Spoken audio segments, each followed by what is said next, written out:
Yi Hong's mission actually emphasized in helping our seniors to live their life to the fullest. I very much like this mission statement because it didn't follow the biomedical model of focusing on physical care. So living the life to the fullest means we focus on the quality of life of our clients, and that is where the play intervention for our dementia program is focusing on.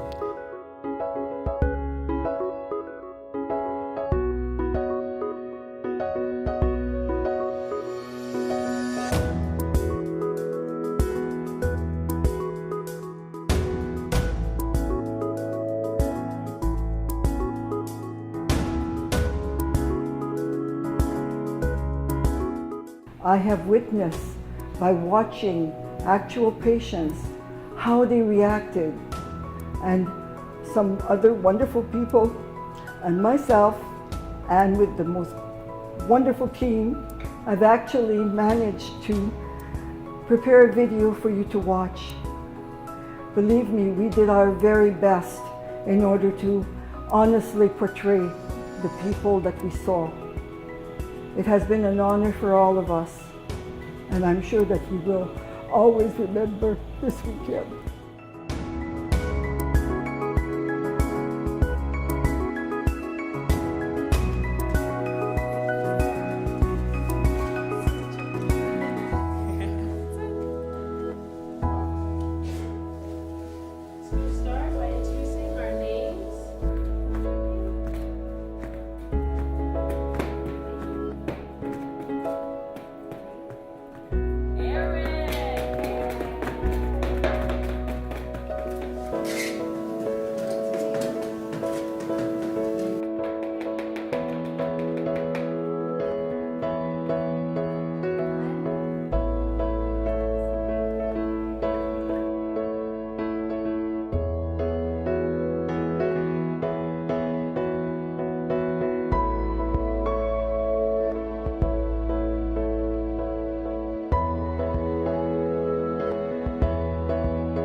In 2013, we tried out PID. The rationale behind is that we really want to find out a new way to serve our seniors with dementia better. And after that PID trial day, and we can saw positive changes among clients, their family member, caregiver, as well as our staff. And after that session, we have learned a lot from the debriefing session, when we have the discussion about how we can achieve better and sustain the positive changes of the PID. That's begin our PID program.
Play intervention for dementia emerged from the Strategies and Skills Learning and Development model developed by Professor Sang at the University of Toronto. It initially began in 2013 in Toronto and has been a really unique collaboration between the Yi Hong Centre for Geriatric Care and the University of Toronto, in that it's really great for direct practitioners who work frontline in healthcare settings to engage with their clients on a really meaningful level. We have observed a wide range of benefits or changes in the PID program. And for someone who's new to this, it can be quite overwhelming or confusing. To help practitioners, family members, and caregivers, we try to build a simple conceptual framework for understanding the different domains of change that we are observing in the PID program. What we're trying to do is to not superimpose the SSLD conceptual framework onto what people are observing. We are actually doing it the other way around. We let practitioners or team members of the PID program report to us what they have observed and what are the changes that they have noticed. And when we have got all this information, our research team has looked at the data and tried to organize them into what we now call functional domains. In dementia care, most professional colleagues and sometimes family members and caregivers as well tend to pay more attention to the cognitive abilities, like remembering things, remembering names, counting, like doing sums and maybe subtraction even, and also we pay a lot of attention to the reasoning skills, like conceptualizing, classifying, sorting, things like that, and the use of language. Can people talk coherently, use language in a communicative manner? So those are the things that people pay attention to. And obviously, the cognitive domain is also one of the key domains in SSLD conceptualization.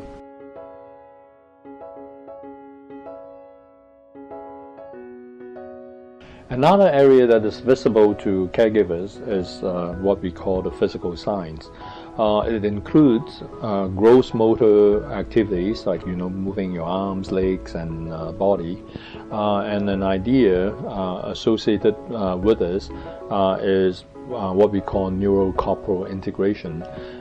In simple English, it is like the brain-body integration. Basically, what it refers to is that your brain can actually control your body, and you have control, voluntary control over your muscles, so that you will maintain a better balance. You have a steady gait, or you have less of those involuntary discharges or tics. We can also be talking about fine motor or sensory motor coordination. Tasks such as threading a needle or feeding yourself with a spoon, with a fork, or if you're Asian, using chopsticks.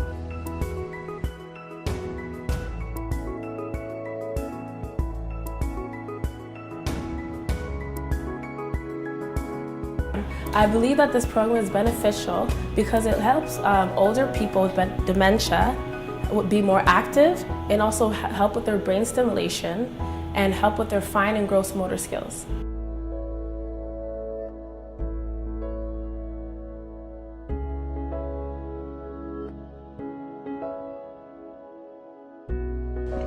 Emotion or affect is another domain that we're paying attention to.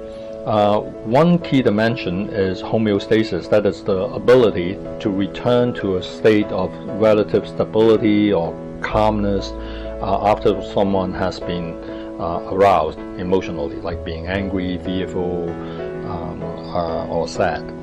Another dimension is positive affect, which simply means that we want to facilitate more positive emotional experience, like being joyous, delightful, happy, upbeat, that is the kind of feelings that we would want to see more often among people living with dementia. The third dimension is expressiveness. We do encourage people to express themselves emotionally instead of like holding things back or holding things up, suppressing or repressing their feelings.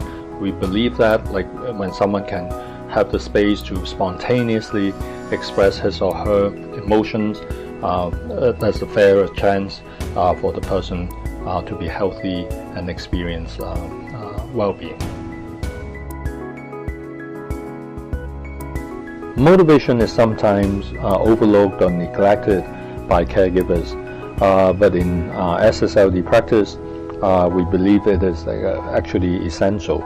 We're talking about three key concepts here. One is needs being met. Two is like what do people want, that includes their preferences and their value. And the third dimension is drive, which also includes like the energy level. We talk about how driven a person is, right? Meaning there is like energy pushing or motivating that person in a particular goal-directed manner. So our environment has a physical dimension, and it also has what we call a symbolic or social dimension. So when people are involved in the PID program, they may show improvement in terms of like becoming more curious, more interested, or more engaging with physical objects and things around them, sights and sound, for example, and they become more responsive.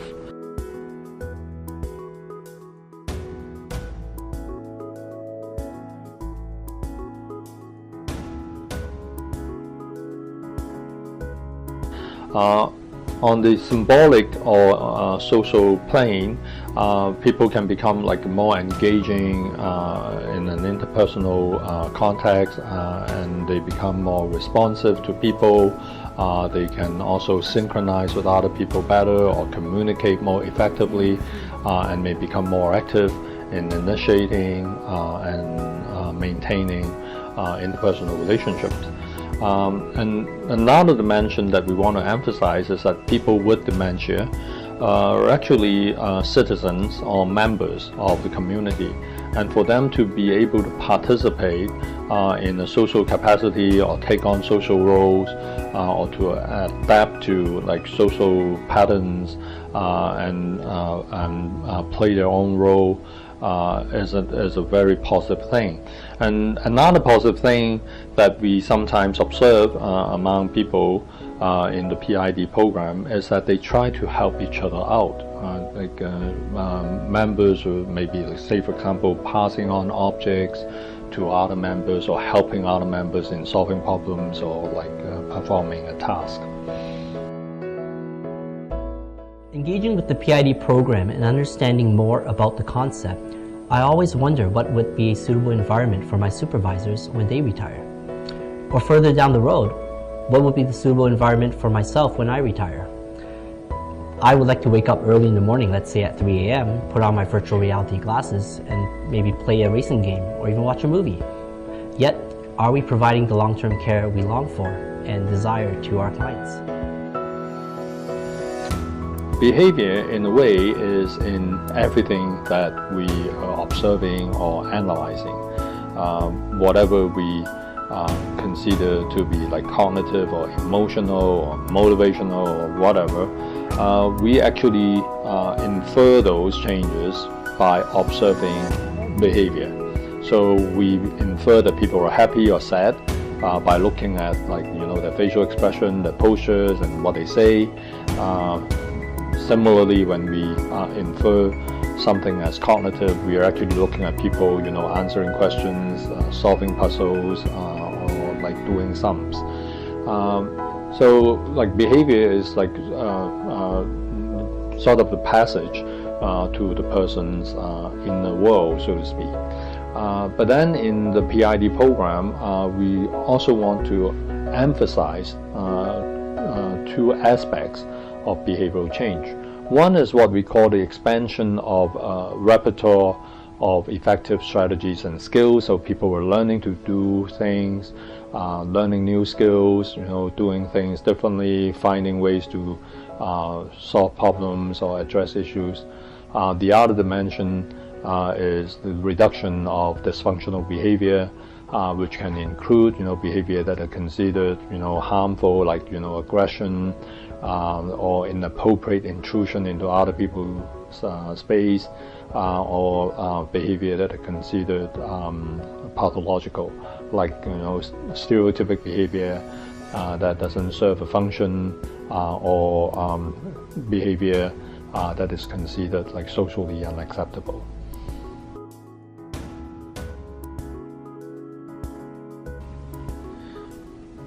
Now we come to talk about things holistically. Well, many professional practitioners and caregivers, family members, and sometimes our clients themselves prefer to speak in the holistic language, and they talk about, the totality of their being. They refer to a sense of self or selfhood or personhood, and very often we find people asserting themselves using the subject noun I, and asserting their decisions, value, preference, choice, and we believe it is important for us to not only recognize but also respect and enhance our clients' autonomy, agency, generativity, and creativity. For some of our clients, and sometimes like family members too, will be talking to us about transcendence, spiritual meaning, or existential meaning, or existential quest. Some of us will also be paying attention to things like aesthetics and creativity as well. All these can be relevant and valuable to our clients, and we just try to understand them by sometimes operationalizing them into the 6 analytic domains within the SSLD model.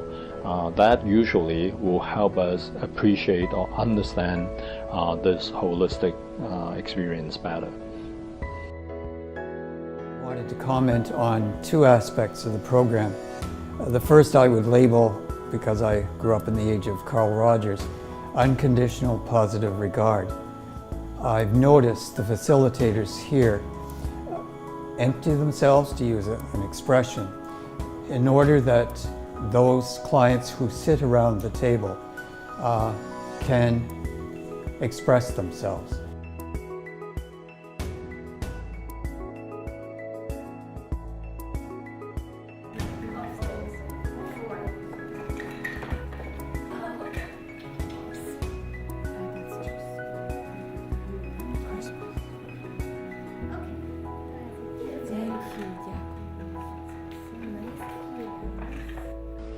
In this short video, you can see that one of our actors is reproducing this scenario in a PID session in which a participant, let us call him Eric, is doing something with this nuts and bolts toy. What we can notice is that it actually involves not just one domain of his overall experience of functioning. We can see that there is a cognitive component to this, in that he is putting colors together, the red and the green, and there is also fine motor coordination and improved dexterity on the usually non-dominant side of his body. And we also can see this as bilateral integration, because he's moving both hands instead of just using one hand. And combining the red and green together is something that reminds him symbolically of probably a positive experience. And when he said Christmas, we understood, right?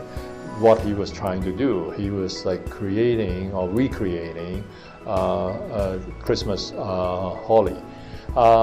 And you can see that this is like a symbolization, and then this use of language is also quite unusual because this is like a participant who normally didn't speak, and at that particular moment he was talking and he was like saying something with a particular meaning. And when he did that, he was also trying to express himself. He also wanted to be understood, and he was also trying to initiate what we might also consider to be like pro-social behavior. He was trying to give this almost as a gift, or like a Christmas holly, to another person in the group. And if you pay attention to his facial expression, you can see this is like one of those rare moments that we see this participant beaming with delight because of what he just did. So I think this short video will illustrate to you that like separating this like functions and all this into like various domains is just like for our own conceptual convenience. In real life, like when the participant is doing it, they do not experience like different domains, right? It is like an integrated experience that they experience as a whole person. But we use our conceptual tools to try to make sense of it.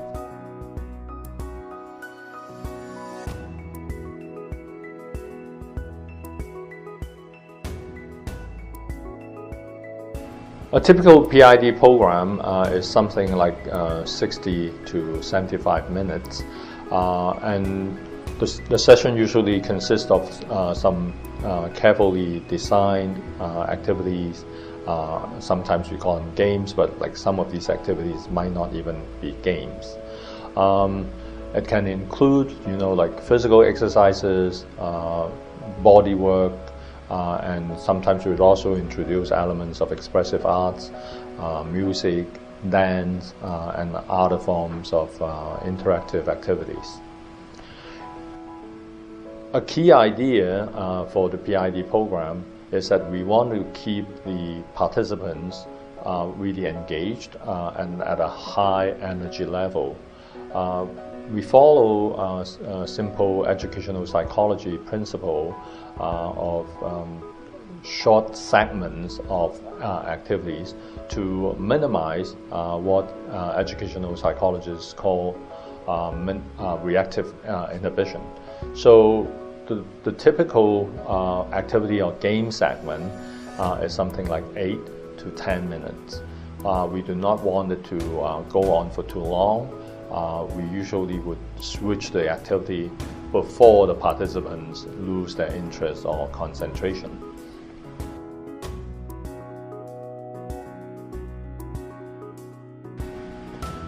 The program is usually delivered in a group format. We assign members to different small groups, which we call corners. The assignment is not rigid. Like sometimes we have participants who show strong preference to be like in one corner or the other. We would usually take their preference into consideration because we do not want to come across as like some form of like authoritative arrangement. But of course, like we do want to like mix members in such a way to maximize the effect of the group activity. The number of corners that you have in a group is unlimited in theory, depending on the size of the adult day program that people are running, or in a long-term care or nursing home context. It depends on the number of residents who would be participating in this. So it can be anywhere from like 12 to 15 people to maybe like 40, 50 people in the room if the space is large enough.